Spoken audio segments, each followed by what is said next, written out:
কালীয় দমন।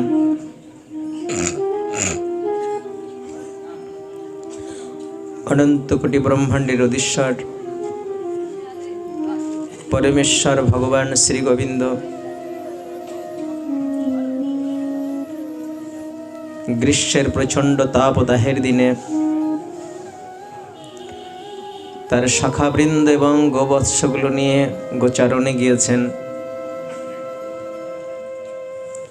যমুনার দক্ষিণ ভাগে একটি সুগভীর হ্রদ ছিল।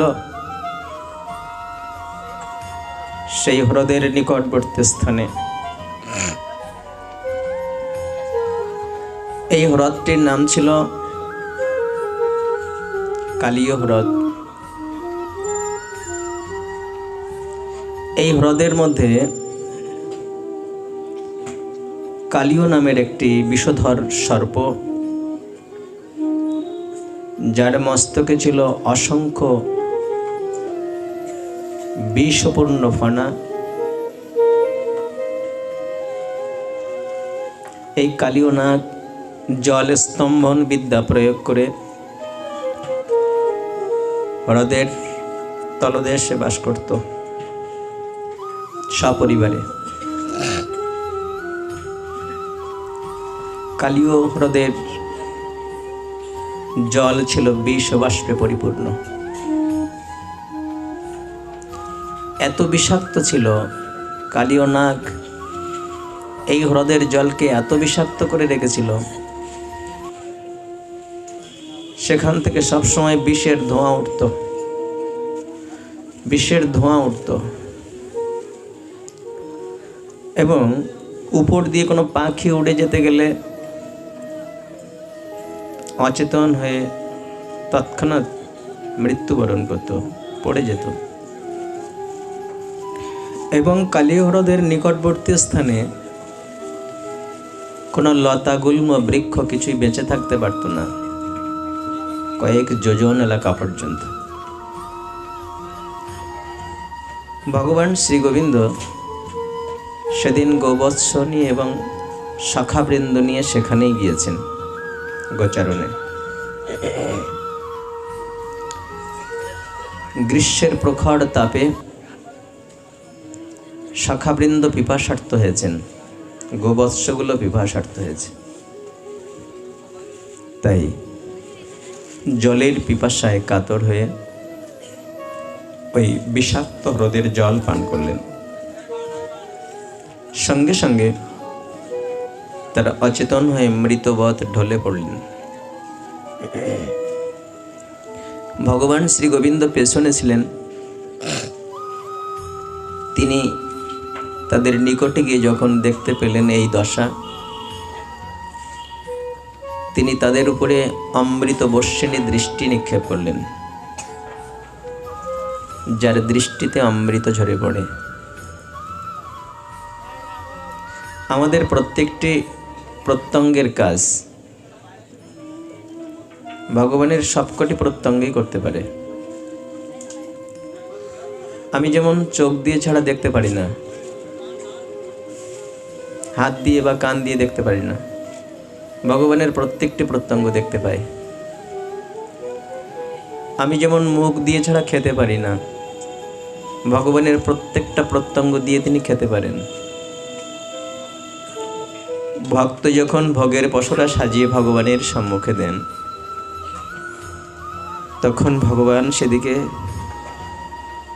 দৃষ্টি নিক্ষেপ করেন, আর সেই দৃষ্টিতেই তিনি ভক্তের প্রেম ভালোবাসাটুকু গ্রহণ করেন। আর ওই দৃষ্টিতে ঝরে পড়ে অমৃত, যা সেটাকে মহাপ্রসাদে পরিণত করে দেয়। তার দৃষ্টিতে অমৃত ঝরে পড়ে। যখন শাখাবৃন্দ এবং গোবৎসগুলো মৃতবৎ ঢলে পড়েছেন, ভগবান শ্রী গোবিন্দ তাদের উপরে তার দৃষ্টিতে অমৃত বর্ষণ করলেন। হ্যাঁ, এমন কতবার হয়েছে। যেদিন দক্ষ রাজার যজ্ঞভূমিতে ভগবান শ্রীহরি এসেছিলেন গরুড় পৃষ্ঠে আরোহণ করে, এসে দেখলেন সেখানে সব লণ্ডভণ্ড হয়ে রয়েছে, দেবতাদের হাত পা মাথা মুন্ডু কাটা। সেদিনও ভগবান শ্রীহরি অমৃত বর্ষিণী দৃষ্টি দিয়ে তাদেরকে পুনরুজ্জীবিত করে দিয়েছিলেন। হ্যাঁ, এক সময় অকাসুরের মুখের মধ্যে ভগবান শ্রী গোবিন্দের শাখাবৃন্দ প্রবেশ করেছিল। সেটাকে সূর্যালোকে তেজোদ্দীপ্ত একটা সুন্দর সুড়ঙ্গ পথ মনে করে ভগবান শ্রী গোবিন্দ সেদিন সেই শাখাবৃন্দকেও তার অমৃত বর্ষিণী দৃষ্টি দ্বারা পুনরুজ্জীবিত করেছিলেন। আজ কালীয় নাগের বিষবাষ্প দুষ্ট জল পান করে যখন শাখাবৃন্দ মৃত্যুর কোলে ঢলে পড়লেন, ভগবান শ্রী গোবিন্দ শাখাবৃন্দকে এবং গোবৎসগুলোকে আবার পুনরুজ্জীবিত করলেন তার অমৃত বর্ষিণী দৃষ্টি দ্বারা। এবার তাদেরকে তিনি একটু দূরে সরে যেতে বললেন। ওরে শ্রীদাম সুদাম মধুমঙ্গল, তোরা একটু দূরে সরে দাঁড়া, গোবৎসগুলোকে একটু দূরে সরিয়ে নিয়ে যা। কেন? না, আমি একটু বৃক্ষে উঠব, তোরা একটু দূরে সরে দাঁড়া। কোন বৃক্ষ? একটি কদম্ব বৃক্ষ। কোথায় ছিল? কালীয় হ্রদের তীরে। কেন? একটু আগেই তো বললাম কালীয় নাগের বিশ্বের তেজে সেখানে কোনো লতাগুল্ম বৃক্ষ বাঁচতে পারত না।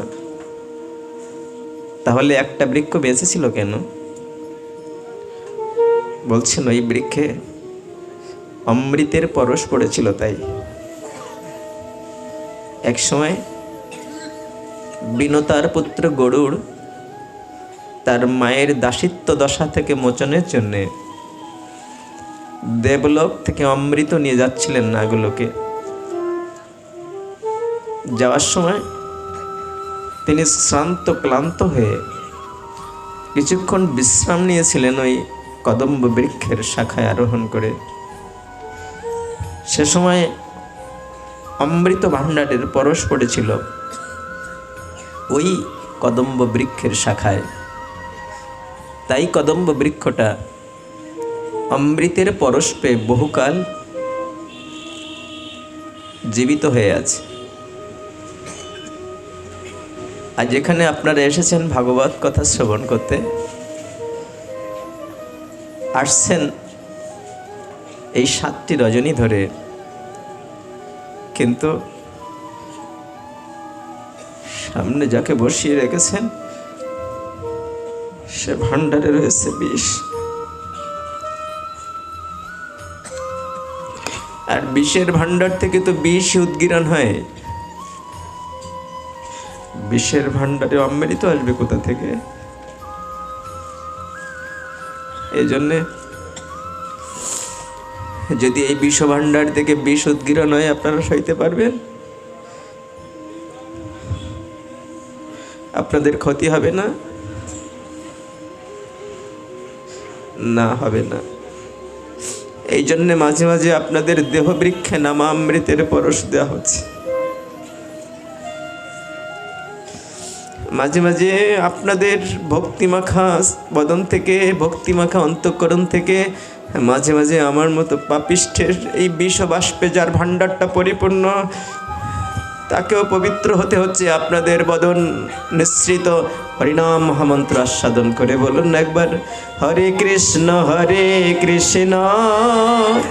কৃষ্ণ কৃষ্ণ হরে হরে, হরে রাম রাম রাম হরে হরে, হরে কৃষ্ণ কৃষ্ণ কৃষ্ণ হরে হরে, হরে রাম রাম রাম হরে হরে, হরে কৃষ্ণ কৃষ্ণ কৃষ্ণ কৃষ্ণ হরে হরে,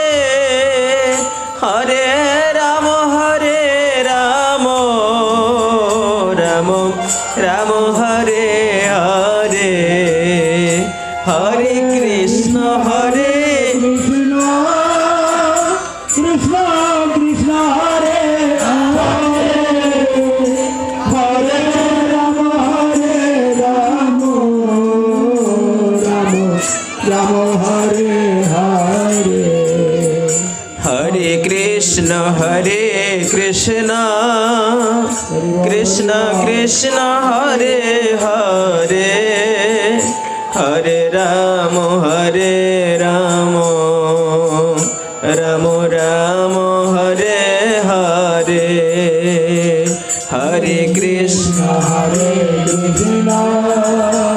কৃষ্ণ কৃষ্ণ হরে হরে হরে রাম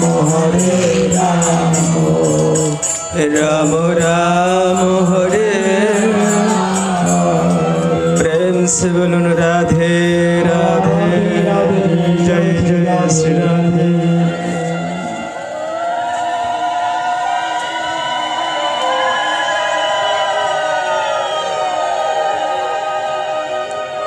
যে কথাটি বলছিলাম, যেহেতু আপনাদের দেহবৃক্ষে এই নামামৃতের পরশ পড়ছে, তাই আমার মতো পাপিষ্ঠের এই বিষ ভাণ্ডার থেকে যদি বিষ উদ্গীরণ হয়, তবু আপনাদের অমঙ্গল করতে পারবে না। ভগবান শ্রী গোবিন্দ শাখাবৃন্দকে এবং গোবৎসগুলোকে দূরে সরিয়ে দিয়ে কোমরটা ভালো করে বেঁধে নিলেন। শাখাবৃন্দকে বললেন, আমি তোদের জন্য অমৃত পেড়ে নিয়ে আসবো। এই বৃক্ষ শাখায় অমৃত আছে, তা না হলে শাখারা যেতে দিবেন না। কানাই, আমাদের যদি কোনো বিপদ হয় তুই রক্ষা করিস, তোর যদি কোনো বিপদ হয় কে রক্ষা করবে? তাই শাখারা কানাইকে কোনো বিপজ্জনক কাজে সহজে যেতে দিতে চাইতেন না। তাদেরকে এই বলে সান্ত্বনা দিলেন, বোঝালেন যে আমি তোদের জন্য অমৃত পেড়ে নিয়ে আসবো। এই বলে সেই কদম্ব বৃক্ষের শাখায় উঠলেন এবং সেখান থেকে ঝাঁপ দিয়ে পড়লেন কালীহ্রদের জলে। কালীহ্রদের জল আন্দোলিত হলো। কালীনাগ ফানা বিস্তার করে মাথা উঁচু করে দিয়েছে জলের উপরে। এত দুঃসাহস কার হলো যে আমার এই জলে এমনভাবে আন্দোলন করছে? দেখছেন ছোট একটি শিশু। কালীনাগ চিন্তা করছে এই শিশুটির নিশ্চয় আজ মৃত্যুকাল ঘনিয়ে এসেছে, তাই এত দুঃসাহস করে আমার এই বিষাক্ত জলে ঝাঁপ দিয়েছে। কালীনাগ ফানা বিস্তার করে ধাবিত হয়েছে। ভগবান শ্রী গোবিন্দ নির্ভয়ে সাঁতার কাটছে কালীহ্রদের জলে চক্রা আকারে, আর কালীনাগ পিছনে পিছনে ধাবিত হচ্ছে ফানা বিস্তার করে। ভগবান শ্রী গোবিন্দ কখনো তার নিকটে, কখনো তার থেকে দূরে, আবার কখনো নিকটে, আবার কখনো দূরে, এইভাবে বিক্ষিপ্ত গতিতে তিনি সন্তরণ করছেন, সাঁতার কাটছেন এই হ্রদের জলে। কালীনাগ তার এই আচরণে, তার এই সন্তরণে কিছুটা কুপিত হলো, রেগে গেল। রেগে গিয়ে সবল দিল খুব মর্মস্থানে, যেখানে সবল দিলে তাড়াতাড়ি মৃত্যু হয়। বুকে, কপালে, মাথায়, পিঠে, যেখানে সবল দিলে তাড়াতাড়ি মৃত্যু হয়। কিন্তু ভগবান শ্রী গোবিন্দ একটু অবসন্ন হলেন না, আরও দুর্বার গতিতে সাঁতার কাটতে লাগলেন। কেননা যার নাম অমৃতময়, যার দেহ অমৃতময়, যার চরণ স্মৃতি অমৃতময়, তার দেহে তো বিষের ক্রিয়া হতে পারে না। তিনি আরো দুর্বার বেগে সাঁতার কাটতে লাগলেন। কালীনাগ যখন দেখলো তার প্রচেষ্টা ব্যর্থ হচ্ছে, তখন তাকে দেহ বেষ্টনীতে আবদ্ধ করে নিয়েছে, তাকে পেঁচিয়ে নিয়েছে, নিয়ে দেহটাকে সংকোচন প্রসারণ করছে, যাতে তার দেহের অস্থিগুলো চূর্ণ বিচূর্ণ হয়ে যায়। আর যখন ঠিক এই ঘটনাটি ঘটছে, তখন বৃন্দাবনে মা যশোদার দক্ষিণ অঙ্গ দুরু দুরু করে কাঁপছে। মা চিন্তা করছেন, আমার দক্ষিণ অঙ্গ কাঁপছে কেন? নিশ্চয়ই তাহলে কোনো বিপদ হলো। আজ বলরাম গোঠে যায়নি, জানি না আমার কানাইয়ের কোনো অমঙ্গল হলো কিনা। সন্তানের কোনো অমঙ্গল হলে বিনা তারে, বিনা সংবাদে যার অন্তরটা আগে জানতে পারে তিনি হলেন মা। ওই ছোট্ট শব্দটা যার সাথে নারীর বাঁধন ছিল, সন্তানের কোনো অমঙ্গল মা আগে জানতে পারেন। মায়ের মনটা আনচান করে, মায়ের মনটা চঞ্চল হয়ে যায়। তাই মায়ের দক্ষিণ অঙ্গ কাঁপছে, আর মায়ের সমস্ত মঙ্গল অমঙ্গলের চিন্তা শুধু গোপালকে নিয়ে। কেননা মা সব অমঙ্গল সইতে পারেন, কেবল গোপালের অমঙ্গলটা তিনি সইতে পারেন না। এই জন্য মা যশোদাকে বাৎসল্য প্রেম আধার বলা হয়েছে। হ্যাঁ, আধার মানে হচ্ছে পাত্র। হ্যাঁ, গৃহস্বামীর পক্ষ থেকে অনুরোধ করছি, একটু কৃপা করে যদি সম্ভব হয় আপনারা একটু এগিয়ে আসুন না। দেখতে পাচ্ছি আপনারা খুব গায়ে গায়ে বসে আছেন, তারপরেও অনুরোধ করা ছাড়া আর কোনো উপায় নেই। গৃহস্বামী আমাকে অনেক আগেই বলেছেন, কিন্তু আমি দেখতে পাচ্ছি তো আপনারা খুব গায়ে গায়ে বসে আছেন, তারপরেও অনুরোধ করা ছাড়া আর কোনো উপায় নেই। তাই বলছি যদি সম্ভব হয় একটু সবাই সামান্য সামান্য করে যদি সামনে এগিয়ে আসা যায়। এখনও ভক্তরা আসছেন, তারা যদি একটু বসার সুযোগ পায়। হ্যাঁ,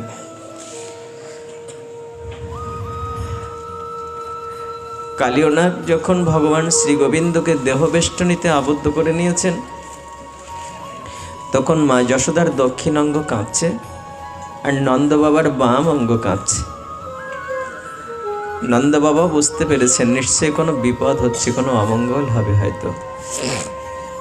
মা যশোদা গোপাল গোপাল বলে চিৎকার করতে করতে ধাবিত হয়েছেন গোট অভিমুখে। কেননা আমার গোপালের হয়তো কোনো অমঙ্গল হয়েছে। আজ বলরাম সাথে যায়নি, জানি না কোনো বিপদে পড়লো কিনা। তাই মা ছুটছেন সঙ্গে ব্রজবাসীরা, গোপাল গোপাল বলে চিৎকার করতে করতে ধাবিত হয়েছে। কিন্তু কোন পথে যাবেন, গোপাল কোন পথে গিয়েছেন তা তো জানেন না। তাই মা লক্ষ্য করছেন পথের দিকে যে কোথায় আমার গোপালের চরণ চিহ্ন আছে। গোপালের চরণ চিহ্নের একটা বিশেষত্ব রয়েছে। হ্যাঁ, ধ্বজ বজ্রাঙ্কুশ খচিত ওই চরণ চিহ্ন যেখানে রয়েছে সেই চিহ্ন লক্ষ্য করে করে মা এগিয়ে যাচ্ছেন আমার গোপাল কোন পথে গেছে। হ্যাঁ, ঠিক গোটের দিকে মা এগিয়ে যেতে যেতে কালী হ্রদের নিকটবর্তী স্থানে পৌঁছিয়েছেন। দূর থেকে মায়ের দৃষ্টি পড়েছে কালীনাগের বেষ্টনীতে আবদ্ধ তার স্নেহের গোপালের দিকে। যে কথাটা বলছিলাম, মা যশোদা হচ্ছেন বাৎসল্য প্রেম আধার। আর এই জগতে কোনো মায়ের যদি বাৎসল্য প্রেম থাকে, সব মায়েরই থাকে, তাহলে মাকে বলা হয় বাৎসল্য প্রেমবতী। আর মা যশোদা বাৎসল্য প্রেমবতী নন, তিনি হলেন বাৎসল্য প্রেম আধার। কেন বললেন? চাঁদের তো নিজস্ব কোনো আলো নেই, চাঁদ সূর্যের আলোয় আলোকিত হয়। সূর্যের আলোটা ঠিকরে পড়ে চাঁদের উপরে, তাই চাঁদের এত আলো। বললেন জীবের অন্তঃকরণে এই বাৎসল্য প্রেম এসেছে মা যশোদার কাছ থেকে, পিতা নন্দের কাছ থেকে। এত প্রেম, এত স্নেহ, এত মমতা, সন্তানকে না দেখলে মা থাকতে পারেন না। সন্তানের দুঃসংবাদ শুনলে মায়ের আর শান্তি থাকে না। এত দয়া কেন, এত স্নেহ কেন? বললেন নিত্য জগতে একজন নিত্য মা, একজন নিত্য সন্তানকে এভাবে ভালোবাসছেন, প্রেমের ভাণ্ডার উজাড় করে দিয়ে, বাৎসল্য প্রেম। তার থেকে সূর্যের আলো যেমন চাঁদের উপরে ঠিকরে পড়ে, বললেন মা যশোদার থেকে একটু বাৎসল্য প্রেম ঠিকরে পড়েছে আমার মায়েদের অন্তরে, তাই এত ভালোবাসা, এত মমতা। তাহলে নিত্য জগতে যে মা নিত্য সন্তানকে ভালোবাসছেন, না জানি তার অন্তরে কত ভালোবাসা, কত স্নেহ, কত মমতা। হ্যাঁ, যেদিন সন্তান হারিয়ে যায়, মায়ের বুকটা ভেঙে দিয়ে যখন সন্তান বিদায় নেয়, তখন মায়ের বাৎসল্য প্রেম যেন বিক্ষোভ করে অন্তরে, যে আর কোনোদিন সন্তানের মতো করে কাউকে ভালোবাসবো না। বলে সেদিনে মমতা যায় কোথায়? মা যখন অভিমান করে কাঁদতে কাঁদতে বলে যে আর কোনোদিন সন্তানের মতো করে কাউকে ভালোবাসবো না, ভালোবেসে আজ এত বঞ্চিত হয়ে গেলাম, সেদিন সে প্রেম কোথায় যায়? এ বলে যেখান থেকে এসেছিল আবার সেখানে ফিরে যায়। ওগো মা, তোমার বাৎসল্য প্রেম সেই দিন সার্থক হবে। ওগো পিতা, তোমার বাৎসল্য প্রেম সেই দিন সার্থক হবে, সেই দিন ধন্য হবে যেদিন তুমি এই নিত্য সন্তানকে ভালোবাসতে পারবে, নিত্য সন্তানকে তোমার মমতা উজাড় করে দিয়ে, তোমার বাৎসল্য প্রেম উজাড় করে দিয়ে ভালোবাসতে পারবে।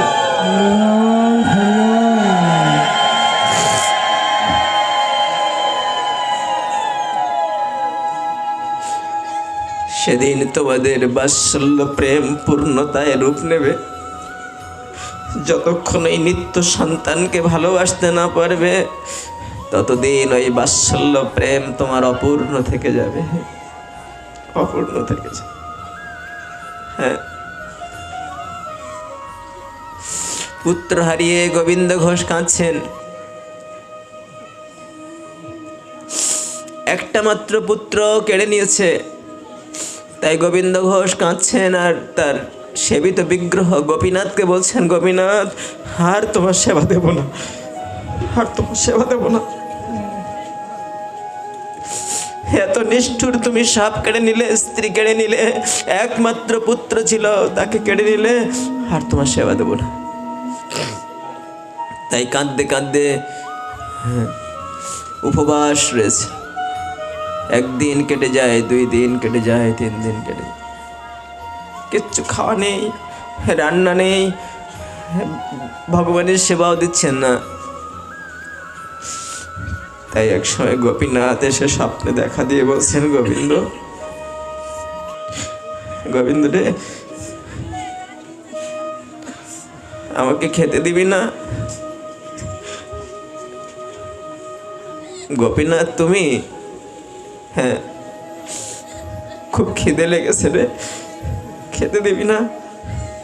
না, না, খেতে দেব না। তোমার লজ্জা করছে না? আমার সব কেটে নিলে, এখন আমার কাছে খেতে চাইছো? আর খেতে দেব না। যাও, যেখানে ইচ্ছা চলে যাও। গোপীনাথ বলছে, গোবিন্দ, তুই খেতে না দিলে যে আমার খাওয়া হবে না।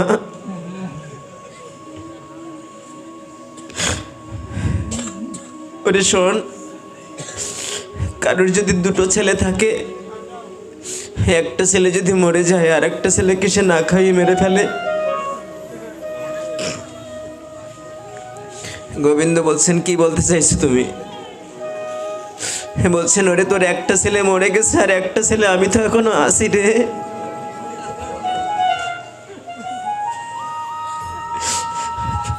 হ্যাঁ, তুমি আমার ছেলে।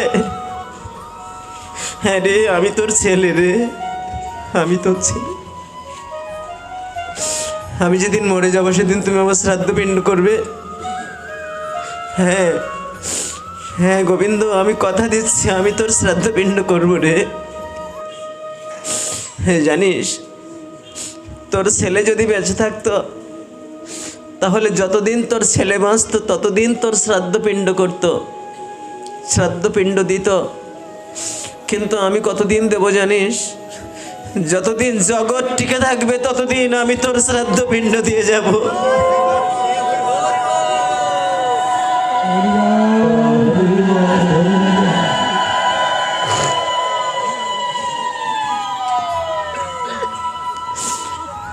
ওঠ রে গোবিন্দ, ওঠ, কাঁদিস না।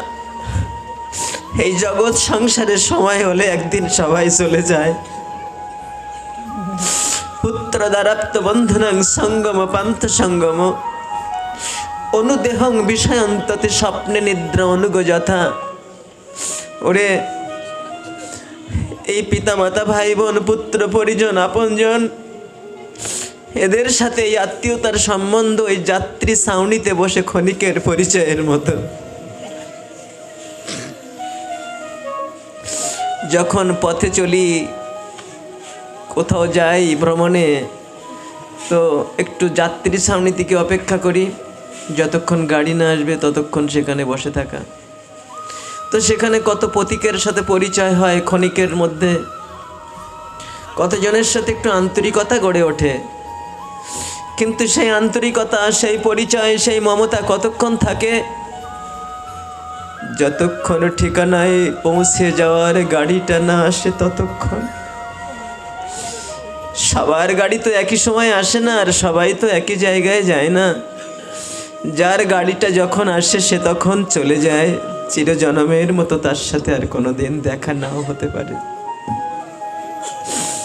এই মায়ার সংসারে পিতা মাতা, ভাই বোন, পুত্র পরিজন, আত্মীয় আপনজন, এদের সাথে আন্তরিকতা আর এদের সাথে মমতার সম্বন্ধটা ওই যাত্রী ছাউনিতে বসে ক্ষণিকের পরিচয়ের মতো।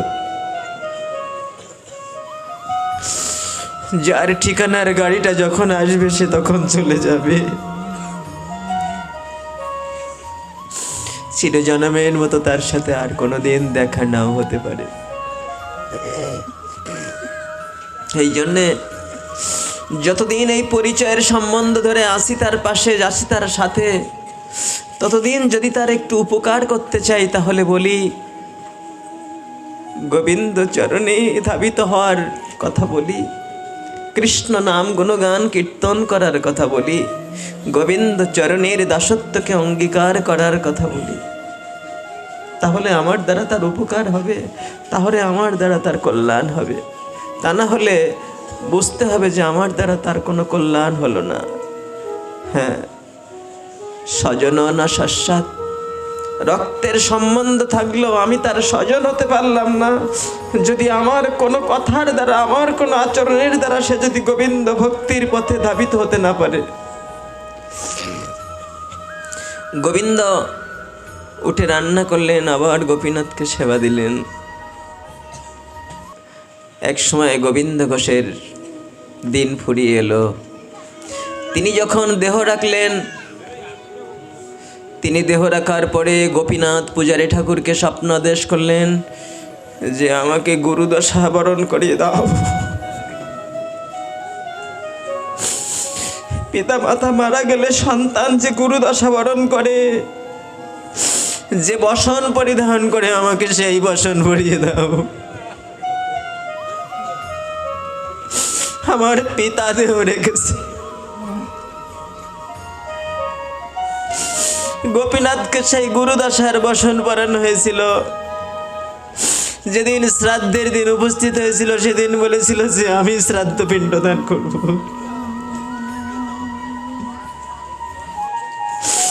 সেদিন গোপীনাথের সম্মুখে সে শ্রাদ্ধ পিণ্ড গোপীনাথ সমর্পণ করলেন। শুধু সেই নয়, আজও পর্যন্ত প্রতি বছরে বছরে সেই অগ্রদ্বীপে গোবিন্দ ঘোষের সেই ভজন কুটিরে প্রতি বছরে হাজার হাজার ভক্তের সমাবেশ ঘটে। আর সেই দিন গোপীনাথ ঠিক ওইভাবে গোবিন্দ ঘোষের জন্য সেই পিণ্ড প্রদান করার সেই ব্যবস্থা যেভাবে করা হয়েছিল সেইভাবেই করা হয়। অনেক ভক্তের সমাবেশ হয় প্রতি বছরে সেখানে, আজও পর্যন্ত মহামহোৎসব। এখনো পর্যন্ত গোপীনাথ সেইভাবে পিণ্ডদান করছে। গোবিন্দ ঘোষের আত্মার শান্তি কামনা। হ্যাঁ, তাহলে নিত্য জগতে একজন পিতা, একজন মাতা, একজন নিত্য সন্তানকে ভালোবাসছেন। তার নাম বললেন, তার নাম গোপাল। এই গোপাল যে আপনার ভালোবাসা পাওয়ার জন্য হাত বাড়িয়ে দিয়ে রেখেছেন। তাই বিধাতার বিধান অনুযায়ী যে মায়ের কোলটা খালি হয়ে যায় সেই মাকে এই কথা বলে সান্ত্বনা দেওয়া ছাড়া আর কোনো উপায় থাকে না যে আপনি যে মমতা দিয়ে আপনার সন্তানকে খাওয়াতেন, যে মমতা দিয়ে তাকে লালন করতেন, সেই মমতার আসনে গোপালকে বসান। সেবা দিন, গোপালকে খাওয়ান, গোপালকে শাসন করতে হয় তাও করুন। ওই গোপালকে আপনার মাতৃত্ব ধন্য হবে, আপনার পিতৃত্ব ধন্য হবে। হ্যাঁ, মা যশোদা যখন দেখলেন আমার গোপাল সর্পগ্রস্ত হয়েছে, মা চিৎকার করে কাঁদতে কাঁদতে গোপাল গোপাল বলে চিৎকার করতে করতে কালীহ্রদের জলে ঝাঁপ দিতে যাচ্ছিলেন। মায়ের এই গতিকে রুদ্ধ করার ক্ষমতা কারো ছিল না, যদি সেদিন বলরাম না থাকতেন পাশ। বলরাম বাধা দিলেন, মা যেও না মা, তোমার গোপাল অনেক গুণের নিধি গো মা, তুমি এখানে দাঁড়িয়ে দেখো না, অল্পক্ষণের মধ্যেই ওই দুষ্ট সর্পটাকে দমন করে তোমার গোপাল তোমার কোলে ফিরে আসবে মা, যেও না।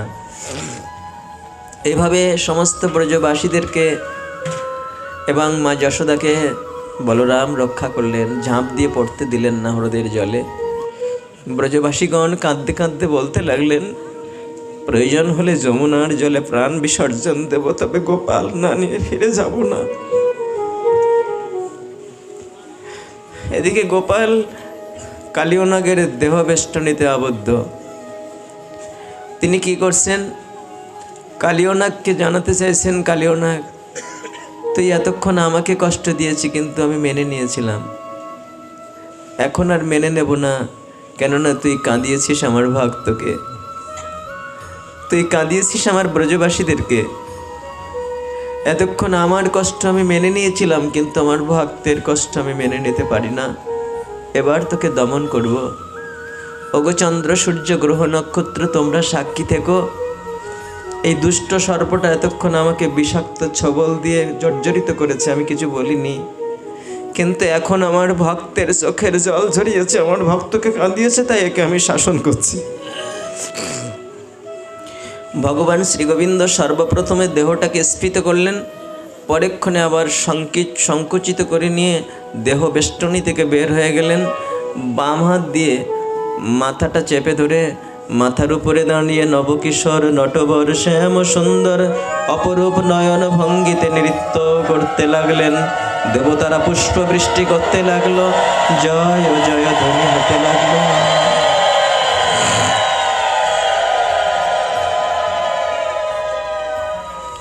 ভগবান শ্রী গোবিন্দের পদভারে কালিয়নাগের ফণাগুলো একটা একটা করে ভেঙে যেতে লাগলো, নুয়ে পড়তে লাগলো, এবং মুখ দিয়ে ঝলকে ঝলকে রক্ত উদ্গীরণ হতে লাগলো। কালিয়নাগের মাথাটা ঘুরছে, চোখে অন্ধকার দেখছে,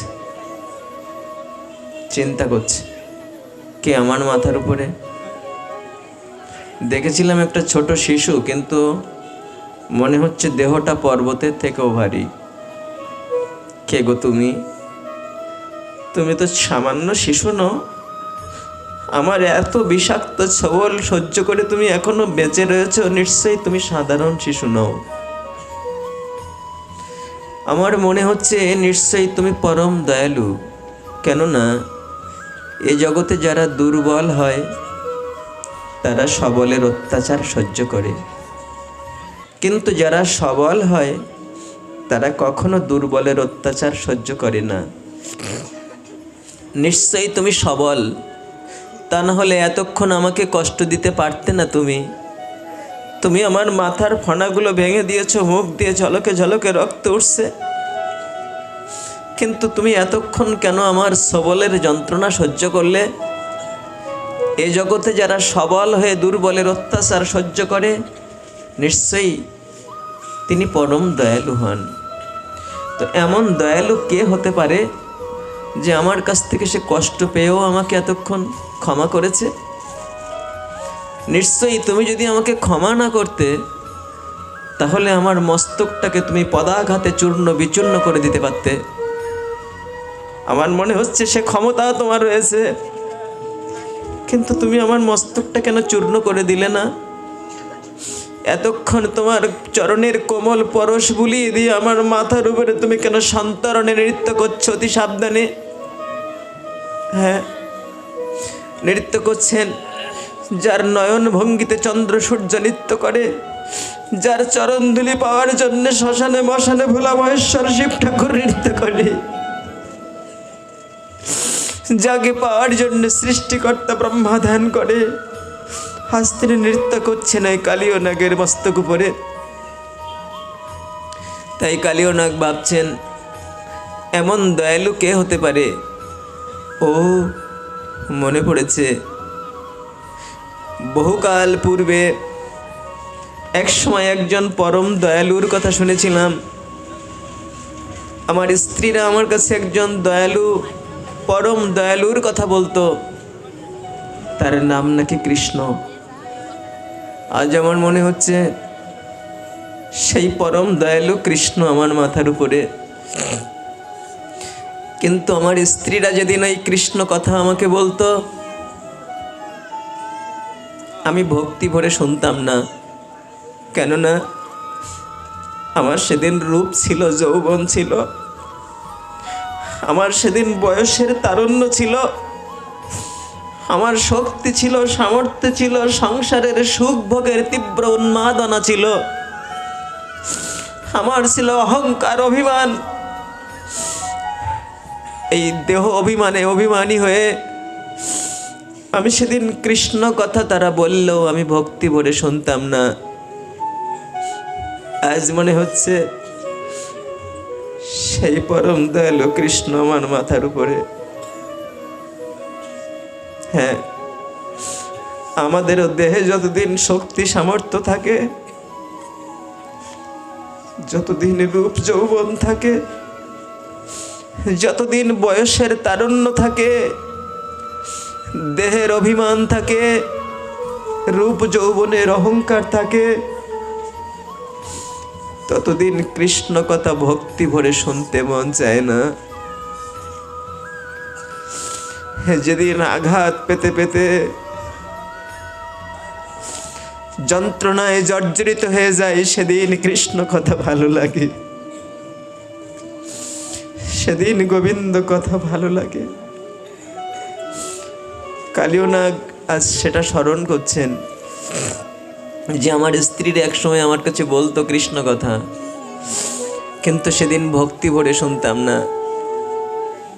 কিন্তু আজ আমার জীবনের শেষ সময় উপনীত, চোখে ভালো দেখতে পাচ্ছি না, চোখে অন্ধকার দেখছি, মাথাটা ঘুরছে,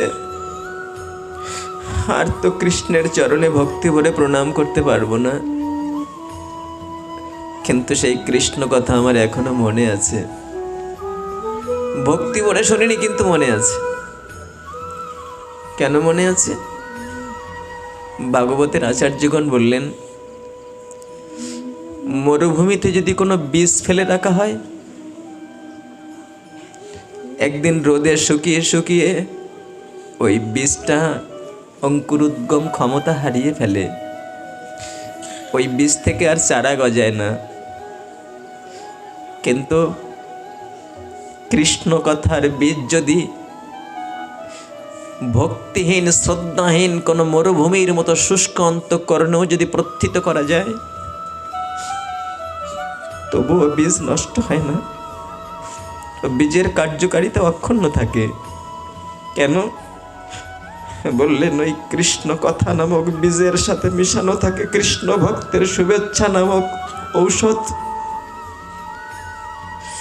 এজন্যে ভক্তি ভরে শ্রবণ করি আর না করি, ওই কৃষ্ণ কথার বীজটা বহুকাল জীবের অন্তরে অক্ষুণ্ণ থাকে, সতেজ থাকে, তার অঙ্কুরোদ্গম ক্ষমতা নষ্ট হয় না।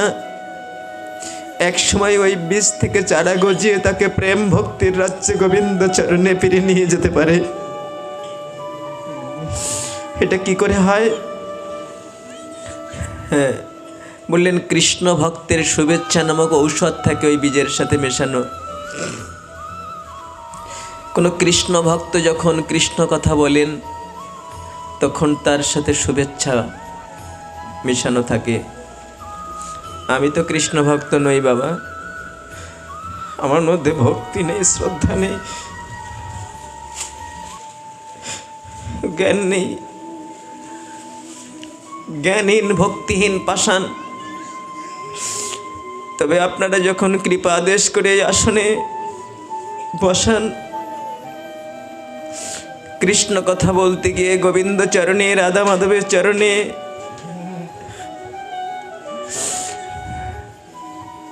গৌর গোবিন্দের চরণে এই নিবেদনটা করতে সাত জাগে ইচ্ছা হয়, প্রভু আমার এই পাপের হাত দুখানা কোনোদিন ফুল তুলসী চয়ন করে ভক্তি ভরে তোমার চরণে নিবেদন করতে পারিনি, আমার এই পাপের দেহটা তোমার সেবার কাজে লাগলো না, তবে এই পাপিষ্টের মুখ থেকে তোমার গুণগান শ্রবণের জন্যে যারা দূর দূরান্ত থেকে এসে চাতক পাখির মতো উন্মুখ হয়ে বসে রয়েছে তোমার গুণগান শ্রবণের জন্যে, আমি বলতে পারি আর না পারি, তাদের হৃদয় মন্দিরে তোমার চরণ স্মৃতিকে তুমি চিরভাস্বর করে রেখে দিও।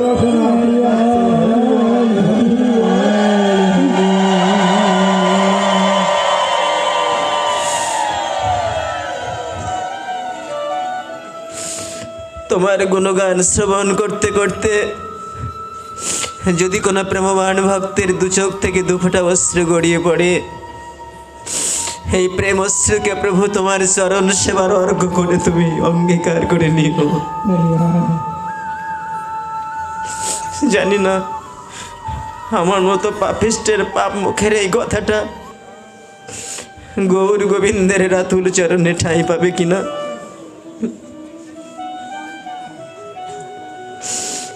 তবে বলতে মন চায়,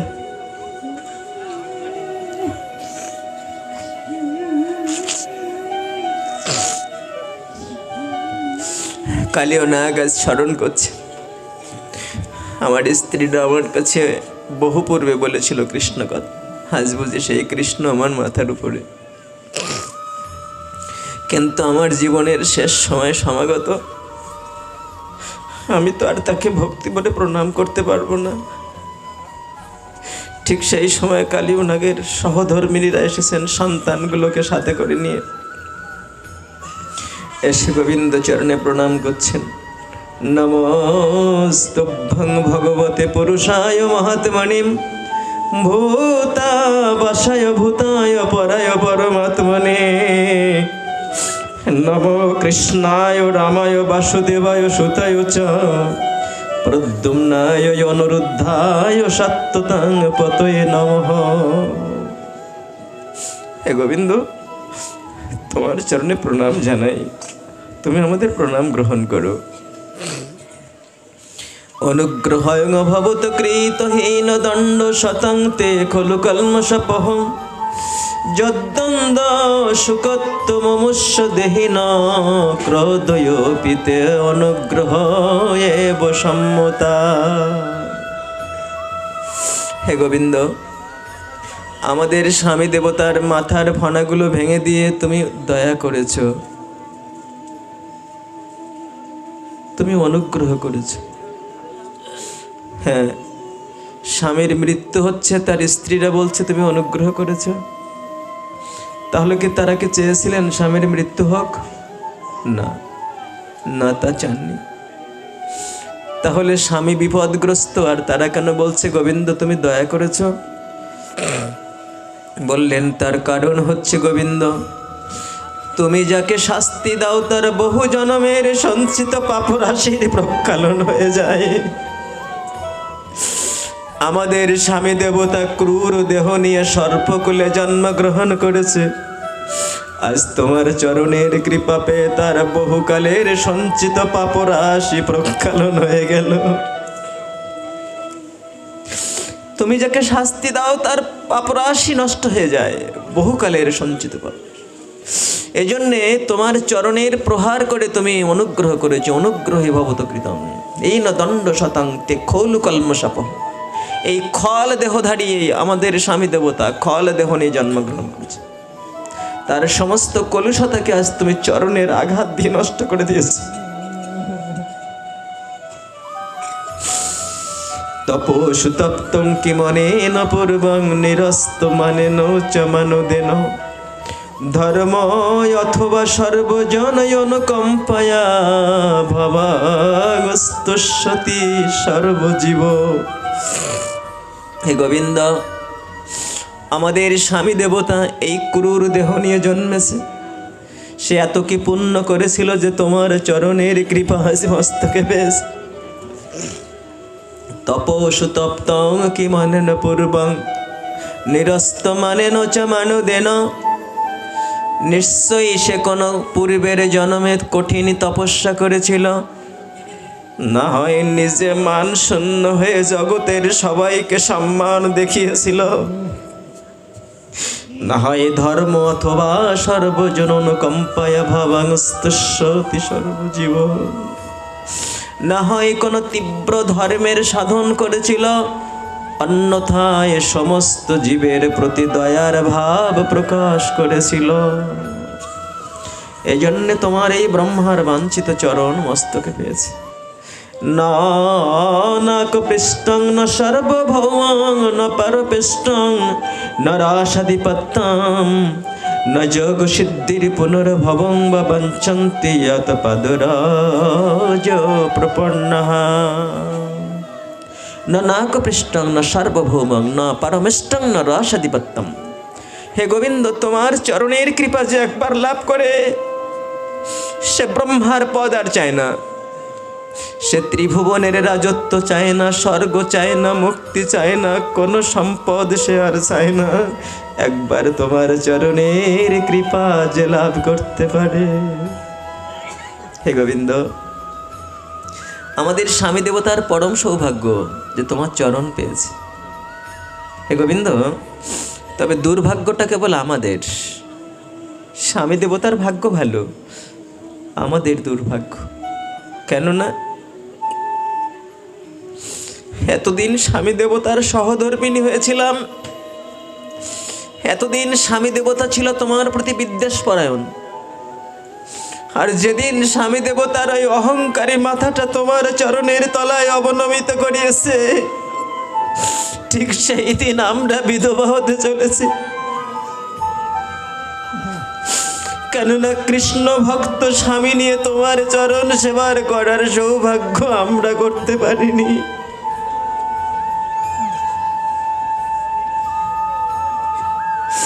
দুর্ভাগ্যটা কেবল আমাদের। স্বামী দেবতার বড় সৌভাগ্য যে তোমার ওই ব্রহ্মার বাঞ্ছিত চরণ মস্তকে পেয়েছে, আর আমাদের দুর্ভাগ্য যেদিন আমাদের স্বামী দেবতা তার অহংকারী মাথাটা তোমার চরণে নমিত করিয়েছে, ঠিক সেই দিন আমরা বিধবা হয়ে যাচ্ছি। মনে মনে সাধ ছিল কৃষ্ণ ভক্ত স্বামীকে নিয়ে তোমার চরণ সেবা করব, কিন্তু সেই স্বাদ আমাদের এ জন্মে আর পূর্ণ হলো না। হে গোবিন্দ, আমরা আসতে বড় দেরি করে ফেলেছি, কিন্তু আসতে পারছিলাম না। তার কারণ কোনো সধবা রমণী যখন বাইরে গিয়ে পরিচয় দেয় তখন স্বামীর নামেই সে পরিচয় দেয়, কিন্তু আমরা যার পরিচয় দেব তোমার কাছে এসে, সেই স্বামী দেবতা তোমার চরণে বিষ ঢেলে দিয়ে তোমাকে যন্ত্রণা দিয়েছে। এই জন্যে ওই স্বামী দেবতার পরিচয় নিয়ে তোমার সামনে আসতে আমাদের এতক্ষণ লজ্জা করছিল, তাই আসতে পারিনি। প্রভু, একটা দাবি করব, স্বামী দেবতার মৃত্যু হলে আমরা বিধবা হয়ে যাব, আর এই জগতে একজন সধবা রমণীর জন্যে বৈধব্য যন্ত্রণার থেকে আর কোনো যন্ত্রণা জগতে নেই। কেননা শতপুত্রবতী যদি স্বামীহারা হয় তথাপিও লোকে তারে অভাগিনী কয়। 100 ছেলের মা যদি স্বামী হারিয়ে ফেলে তবু সবাই তাকে অভাগিনী বলে ডাকে।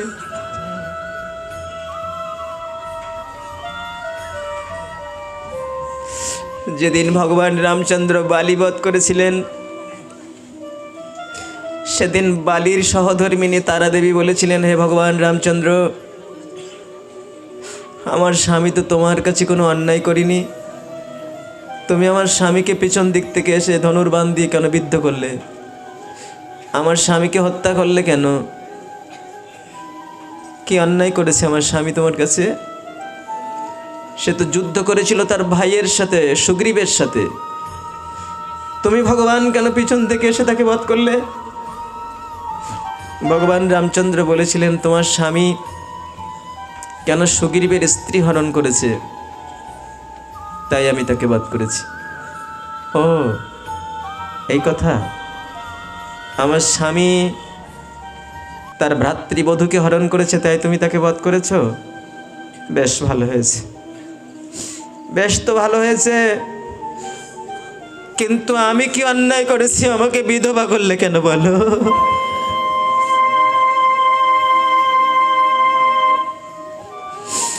সতী সাধ্বী পতিব্রতা রমণীর সতীত্বের তেজের কি মহিমা।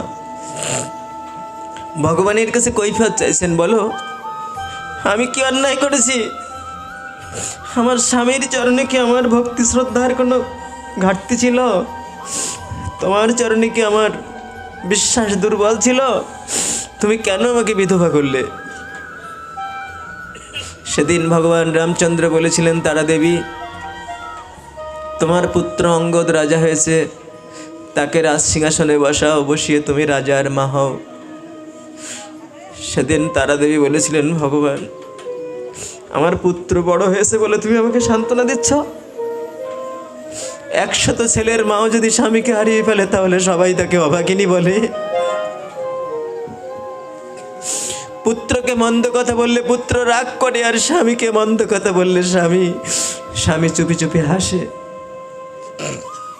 তাহলে আমি তোমাকে অভিশাপ দিচ্ছি, তুমি সীতা উদ্ধার করতে যাচ্ছ,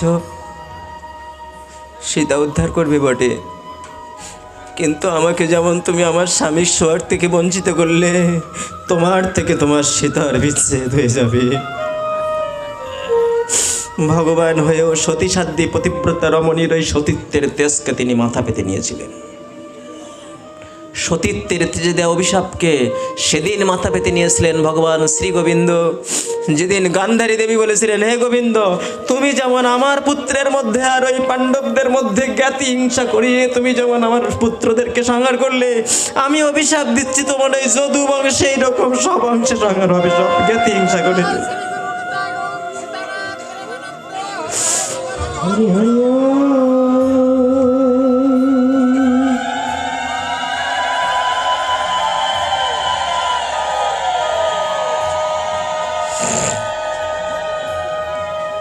সতী সাধ্বী পতিব্রতা রমণীর সতীত্বের তেজের এত মহিমা, আজ ভগবান পর্যন্ত সেটা লঙ্ঘন করলেন না, মাথা পেতে নিলেন।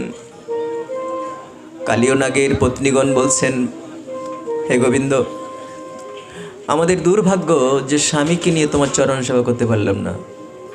তো ঠিক আছে, একটা দাবি, যতক্ষণ স্বামী দেবতার দেহে প্রাণ থাকবে ততক্ষণ তোমার ওই চরণ দুখানে যেন মাথার উপর থেকে সরিয়ে নিও না। কেননা স্বামী যদি মরে যায়, স্বামী যদি আমরা স্বামীহারা হয়ে যাই, তবু মনটাকে এই বলে সান্ত্বনা দেব যে স্বামী তোমার চরণে ঠাঁই পেয়েছে। চরণ ছাড়া যেন করে দিও না। একেই বলে সহধর্মিনী। বলে নিজে বিধবা হয়ে স্বামীর মঙ্গল চান, আমি বিধবা হয়ে যাই তাতে আপত্তি নেই, আমার স্বামীর যেন মঙ্গল হয়।